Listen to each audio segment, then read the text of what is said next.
So hi guys, ngayon magpapanood natin video sa Christian Garden. So ngayon guys, mag-graft tayo ng bougainvillea. Ayan. Ayan. Mag-graft tayo ng bougainvillea guys. Nakaumpisa na kami na mag-graft ni Mama. Ito na yung mga nag-graft namin. Ayan. Ay, ako lang pala. Ito pala yung mga nag-graft ko. Oo. Ito naman yung ito pa yung iba pa namin nag-graft. Dito na namin iniipon. Dito namin sa lilim lang nilalagay para hindi siya tilik sa araw. At saan pa hindi na kami maglalagay ng tissue. Ayan o. Nasa lilim lang. Guys, pasensya nyo ng boss ko palang paos. Kasi kaya lang pala ako din naka-upload kahapon. Kasi sumama yung pakiramdam ko kahapon. Pagtapos ko maligo. Kaya hindi ako nakapag-video kahapon. Kaya di rin ako nakapag-upload. Kaya ngayon na lang tayo babawi. Wait lang, ayusin ko lang to. Ito yung graph natin eh. Papakita ko muna sa inyo. Ito guys oh. Ito yung i-graph natin. Ayaw ni Mama magpakuha ngayon sa video guys eh. Ayaw niya. Seryoso sa ngayon. Ayaw na talaga magpa-video. Sakit ng lalamunan ko. Ayan to guys oh. Ito yung i-graph natin. Kung mapapansin nyo guys, cuttings lang to. Ayan. Oo, malaking puno to guys pero hinati-hati lang namin tapos itinanim. So pagka ganun guys, pag cuttings ang gagamitin nyo, kailangan nyo siya mag-antay ng 3 to 5 months. O 4 to 5. 3 to 5 ba? Basta maganda na siya. Mga siguro, 3 buwan be. O kaya nga 3 to 5 months. 2 buwan lang, kung minsan kasi maliliit pa yung ugat. Ang ugat niya kasi malalaki na, kasi kung mataba siya, malalaki na puti pa. Oo. Kailangan mo medyo magba-brown na yung kanyang ugat para medyo tumibay na. Oo. So ayun guys, kaya kailangan 3 to 5 months. Pero wag mo ako inasama sa... Oo, hindi ka kasama sa Ayaw talaga magpakuha guys, kaya... Hindi kasi ayaw ko magpakuha. Oo nga, hindi ka na magpapakuha ha. Hindi na kita kinukuhanan, Diyos ko naman. Dito lang ako nakapokus oh.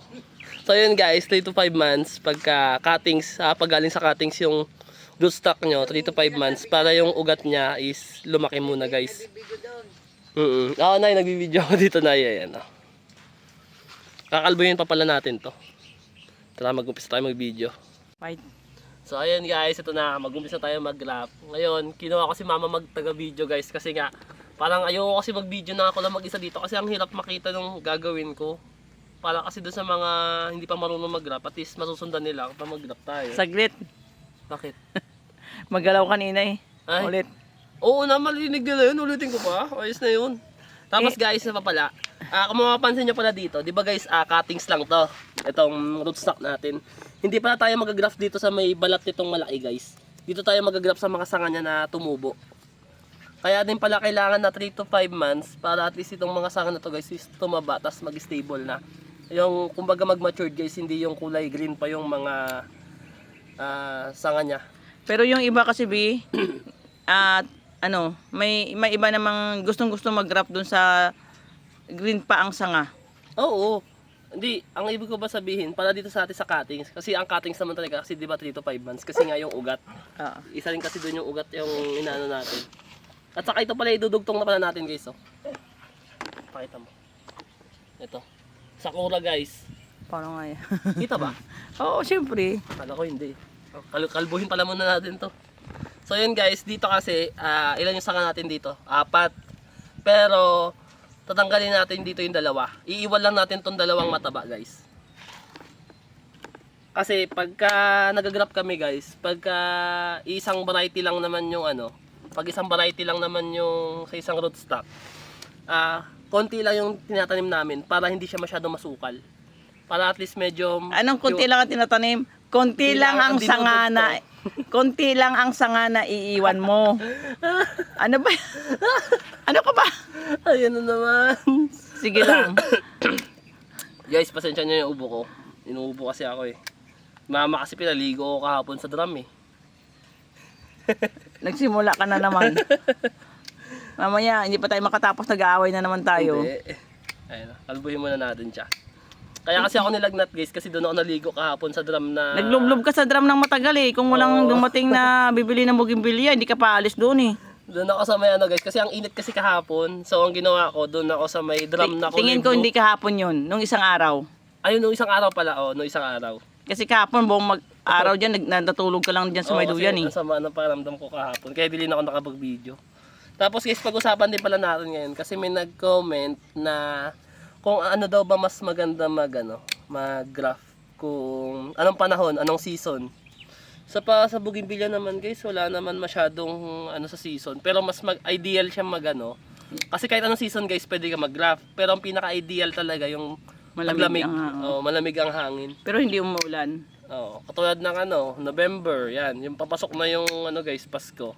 Malamig Yan, na kasi. December, yan. Pero pagdating na ng mga guys, mga April, May, yan. Sobrang init yan guys. Pwede ka mag-graft, pero kailangan yung pamag-graft ka is either hapon or basta hindi siya sobrang init guys. Hindi sobrang tirik yung araw. Kasi pag sobrang init guys, ang hirap mapabuhay. Kasi mabilis matuyo yung mga sayon natin. Kaya kailangan kung nag-graft ka, bilisan mo.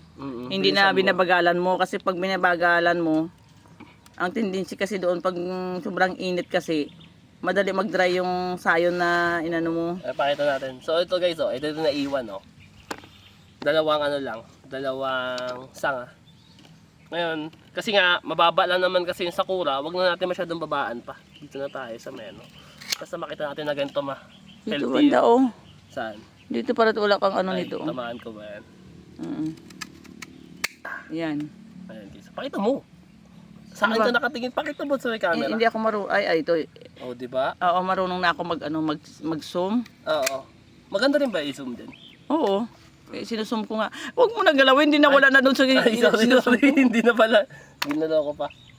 So ayan na. Madali lang Nakasum na to yung yun, graph natin guys. Kasi nga wala din ako makontent ngayon kasi masama din pakiramdam ko, ayoko maglaad-laad. Kaya habang nagpapahinga tayo dito sa mag-graph na lang tayo. Kasi yun na lang din yung content natin. Tsaka yan, sa mga baguhan kasi na hindi nakakakita kung paano mag-graph. Oo. Tanggalin na natin yung mga tinik. Huwag natin, pagka ganito pala guys, yung sayon, huwag nyo na masyadong huwag nyo na masyadong tanggalin pa yung yung mga dahon na bagong patubo. Kasi magtutuloy-tuloy na lang yan. Yung itong mga malalaki lang tanggalin natin, malalaking dahon. Pero yung talbos, kahit huwag nyo naputulin yan, ayos lang yan, wala problema. May mga matatanda pa. Dito. Kasi yung gunting ko pang pang sanga, hindi Ba't pang kasi yan ang ginagamit mo, yung isa Wala akong gunting. Ayun sa akin. Saan? Yun Ayan sa may tabi ng nakikita ko nga dito, bukaw ka talaga. Ganun din to, pang sanga din to. Pero mas maganda yan kaysa doon sa sa ginagamit mo. Tingnan mo guys, ano pinagkaiba ng dalawang gunting? Pareho lang mo pang sanga. Mas matalim kasi yung ginagamit ko na bulo, kaya ayaw ko nga siya gamitin sa mga Diba?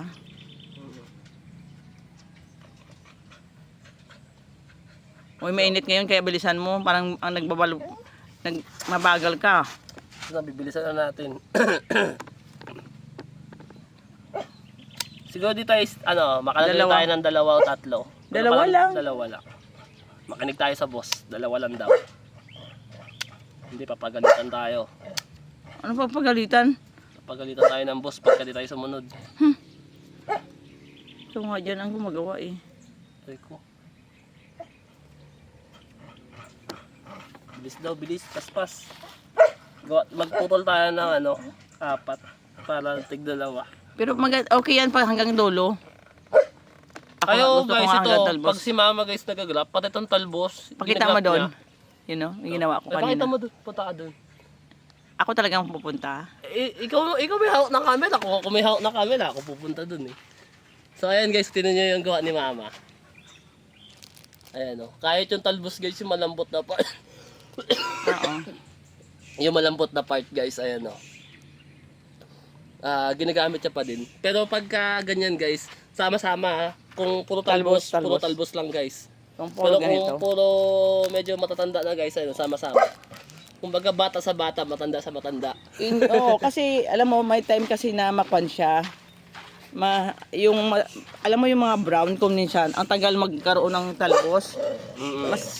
Mas maganda pa nga yung mga ganun yung malalambot lang. Na mga sanga, mas madaling madaling mong lumabas yung mga kanila. So yun guys, Kikoy! yung aso maingay. Kikoy! Ayun guys, ang ingay ng mga aso namin dito. Pati si mama maingay din. Ito na guys pagka nag-graft kayo guys, 'di ba sabi ko kahit anong season pwede kayo mag-graft. Kahit tag-ulan guys, pwede 'yon. Kaso nga lang, pag tag-ulan, kailangan siguraduhin niyo na hindi siya nabababad sa tubig or hindi siya nabababad sa ulanan. Pagka Teka umuulan lang, guys, saglit. ano 'yan? Lubat. Ayun. Oo, tuloy-tuloy pa din niya kahit na naglobat. Dapat guys, siguraduhin nyo na hindi siya nabababara ng tubig kasi ang mangyayari doon guys, simula dito kunwari ito nabababara ng tubig. Pag nag-graft kayo dito guys, yung tubig guys umakit yun dito na pupunta sa loob ng plastic natin. Kahit pansinin nila, Oo, pag kaya, nagputol sila may mga tubig. o kaya guys, magkataka kayo bakit pag pinutol nyo to guys parang may dagta yung bougainvillea, yung nagtutubig. Yun yung isa doon sa reason na yun kasi nga ang daming tubig sa paso. Yun din yung nagiging dahilan kaya nabubulok yung mga sayon pag nag-graft tayo ng tag-ulan. Pag tag-init naman, ang kailangan mo lang guys iwasan talaga yung sobrang sunlight. Kaya minsan naglalagay tayo ng tissue para makontrol natin yung init. Ayan. Pero kami ngayon para tipid kasi dagdag gastos din yung tissue. Inaano lang namin sa ilalim ng mangga. Okay lang naman siya sa ilalim ng mangga guys, pero pagdating ng tag-ulan, wag niyo siyang isisilong sa mangga kasi nga lalo mabubulok yun guys kasi pag naulan na nila yung mangga tapos tumulo dun sa may bougainvillea, may kasama na kasing dagta o minsan. Kaya hindi siya maganda. Lalong namamatay yung bougainvillea natin. At saka guys, maganda mag-graft guys pag ganito na kulay green, no? Kita niyo yung niya, green na green. Alam niyo talaga na buhay yan. Kaya sa yung matatanda na Ay, kitang-kita ang laki. Sige. Bibilisan na lang natin para para maiksilan din yung video. Wala kasi ako may pang-upload ngayon eh. Hindi, at least sila. Yung lalo na yung mga baguhan kasi na hindi pa nila alam kung paano mag-graft. Tapos Diba? kung Ang may mga dami-dami tanong, ng mga tapos hirapan. kung may mga tanong kayo guys, comment nyo lang kasi nagre-reply naman na ako. Sigurado ka? Oo, nagre-reply ako. Sigurado ka lang ha? Oo. Uy, yung in-upload kong 3, nag-reply na ako sa mga nagtatanong dun. Pero lang dun sa mga nagsasabi na nagpapaship na ba tayo? Syempre hindi pa, kaya di ako makapag-reply. Hindi pa kasi kami nakapagpa-ship guys kasi wala pa kami i-ship. Kung mapapansin nyo, hindi pa ganun kakaganda yung bougainvillea natin. Kaya pagandahin mo na natin ulit. Kasi, oo. Pagka gumanda na sila uli guys dun. Gibi, explain mo sa kanila yung paglalagay mo ng sayon. Yung iba kasi sa gitna, yung iba kasi sa gilid naglalagay. Yan, ito guys, mapapansin nyo. Pagka nag-graft tayo, dito lang tayo lagi sa may balat kasi nga yung sanga natin na to is mataba. Pakita mo ma. Yung gitna kasi nito, yun na yung parang kahoy niya. Itong kulay puti guys. Ayun, yung kulay puti. Nakita ba yung puti ma? Yes. Oo, galing ng cameraman ah. Ito na ito yung parang kahoy niya guys. Itong green na nakikita niyo sa gilid. Ito yung parang balat guys ng balat ng bougainvillea. Yun. Iniisipan ko pa ng malalim na Ano term. ka ba? Yun yung balat niya guys na pagka diyan nyo kasi dinugtong yan, mas madali siyang gumaling, mas maghihilom guys, mas madali mabubuhay. Oo. Ayan. Ito kasi may sinasabi kong ituturo. Kasi yung iba dito nila sa gilid nilalagay kasi dito nila pang malalaki ang kinukuha nila, yung matigas. Iba naman yun. Ganito rin siya. Pero yan malambot kasi yan, B. Oo, malambot kasi ito guys, itong balat na to kasi kulay green. Yung sinasabi naman ni mama guys, yun yung pagka hiniwa nyo, kasama na yung gitna itong puti, kasama matigas, siya, yung o matigas. kasama yung matigas. Kaya ang ginagawa nila, imbis na sa gitna nila tinutusok ito sa gitna, dito sa pinakagilid guys, pinaka-corner niya nilalagay. Kasi nandoon pa rin yung malambot na part. Oo, kasi Sa yun kasi oo, yun doon kasi, doon kasi gagaling talaga yun. So kuha lang tayo ng grafting tape. Ay, ay. Okay. Hindi, Stop. okay na. Akala ko nag-stop. Hindi. Kanina kasi nagbablurred. Hindi yan. Ayan. Iyan na lang natin. Balutan na lang natin to. Saglit lang to. Oo. At saka maganda kasi yung variety ng sakura. Kasi hindi siya tumatangkad.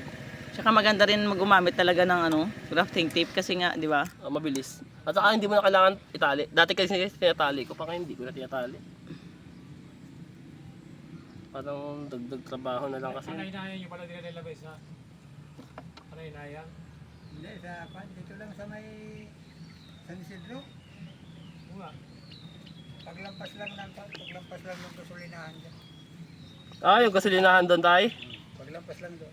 Papasok doon sa kanto. Oo. Ah, doon yan. Pangalawang bahay.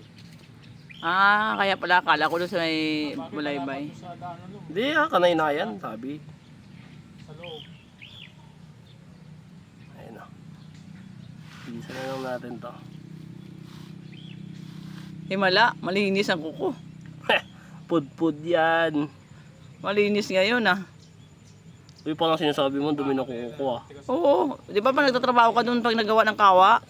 Panagagawa ng kawa yun. Para ngayon tamad ka. Malinis kuko mo eh. Oo, tama. Uy, ganun ba yun? Magmalinis ang kuko, tamad? Alin dada? Baka. Sabi niya sa amin dyan. Itali. Kay Juan Pagod. Ito. Para Juan sabihin niya. Ayan siya guys. Kaya Ah. namang Juan, sabi niya nung pumunta rito, minsan pa sabi niya doon na kayo pang mag-usap. Ayan o. Oop, Ayun. sumobra. Mamaya yan, nililipat niya. Ayan. Babalutan natin to guys. Oh. Diba? Mabilis lang.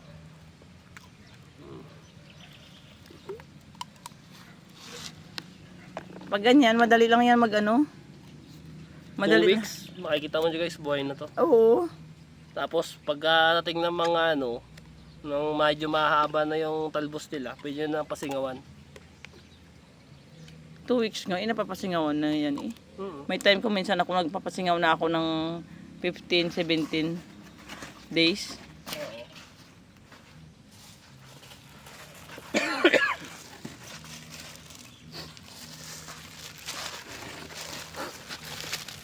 Maliit lang yan siya. Oh. Ipapakat ko na lang kay Chan yung ano, yung part na ano na walang sinasabi para hindi nakaka-boring. Talaga nila ng mga besa. Guys, comment kayo ng ano, pwede gusto nyo i-content natin kung may mga tanong kayo, ganun, para mag-question and answer na lang tayo. Kasi ngayon parang hindi ko pa kaya magtrabaho. Uy, ano mo muna, may isang matulis oh. Patulan. Yan.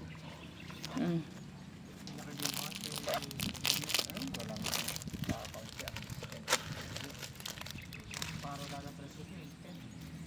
Mm.